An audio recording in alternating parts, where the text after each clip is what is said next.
which is why in Mark 4, the parable of the sower, take heed with what measure you meet, because the measure you meet, it's going to be measured to you.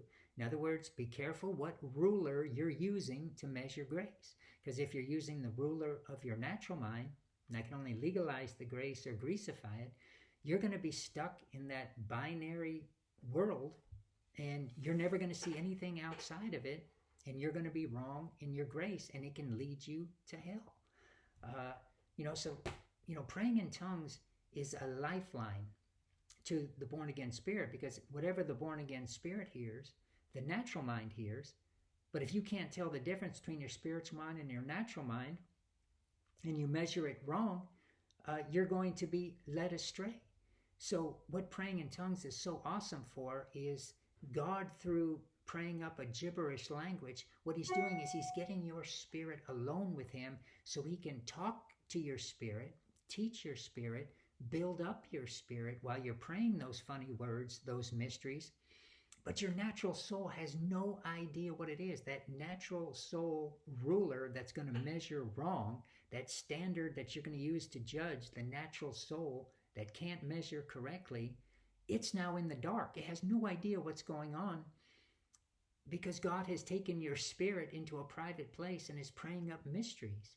The natural soul has no idea what that gobbledygook means. But what God is doing is he's building up your spirit, and he's teaching you, and he's preparing you that when he turns around and answers that mystery and gives you the revelation, something of what his grace actually means, he's going to, of course, give you that understanding in a millisecond, because John 16 says, when you're born again, Jesus says, on that day, when you get born again, I will show you plainly of the Father. I will not have to speak to you anymore in parables.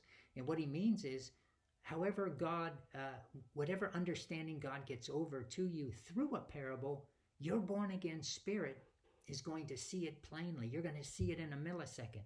So when you pray up a mystery in tongues, and when it comes time for God to answer that mystery, because not only have you prayed it out, but he's also built you up over the natural soul.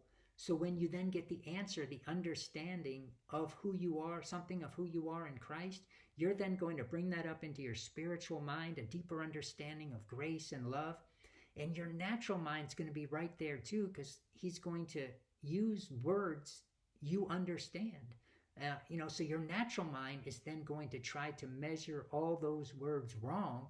But because God's had you in a private place praying all that time up in tongues to build you up, that now once the natural soul tries to apply its own ruler and take charge through a stronghold, through difficult emotions, to force you to think of the word the way it is demanding you think of that word, your spirit is higher up. It's edified, it's above it, and it can shut the natural soul down and mortify it. And then you'll just step into this new place with God. It's absolutely fantastic. So pray much in other tongues.